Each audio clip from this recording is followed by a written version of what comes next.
I wanted to share 5 tips with you on how to navigate the next several months because it's not only heating up astrologically, but for survivors of narcissistic abuse, especially survivors of familial narcissistic abuse who have gone no contact like I have. Fall essentially is the kickoff of the time of year in which you may or may not be dodging toxic relatives. It's Hoover season. This is when the guilt trips and the flying monkeys come out of the woodwork. And with this transition between summer and fall now that we're all experiencing, I've really been giving myself permission to feel a little bit bummed that summer is over. I am allowing myself to slow down, and instead of just trying to brush away feelings that I don't understand or don't think are valid, I'm slowing down, I'm softening, I'm trying to ask, what in me invited this to be? What is the belief that I hold to be true so deeply that I don't even know it is a belief? What is the story I'm telling myself here? And as I've been sitting with myself, asking myself these questions, I've really started to notice the answers all have similar themes: feelings of anxiety, feelings of shame, and feelings of guilt.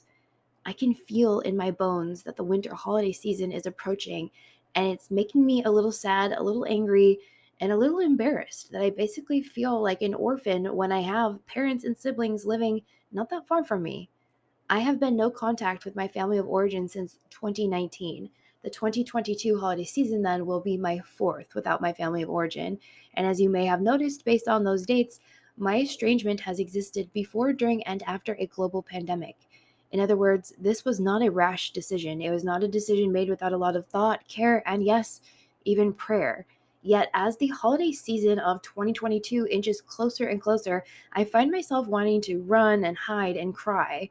I'm still a little angry, not nearly as angry as I used to be, but this situation sucks. Having narcissistic parents sucks. Having narcissistic siblings sucks. Being the cycle breaker in a family with generational trauma sucks. But the alternative, to stay trapped in a toxic environment where I questioned my lovability, where I felt sorry for those who had to interact with me, where my needs and wants were ignored and mocked, that's worse in my mind. But like I said, it was like the calendar turned to September and boom, I hit my fall wall.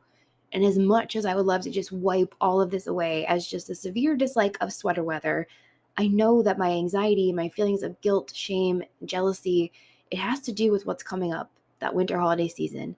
So I wanted to give you some ideas on how to stay calm and catch yourself as we journey through these several months that are just jam packed with what feels like emotional landmines that can come from narcissistic relatives or flying monkeys, people under the spell of the narcissist that do their bidding for them.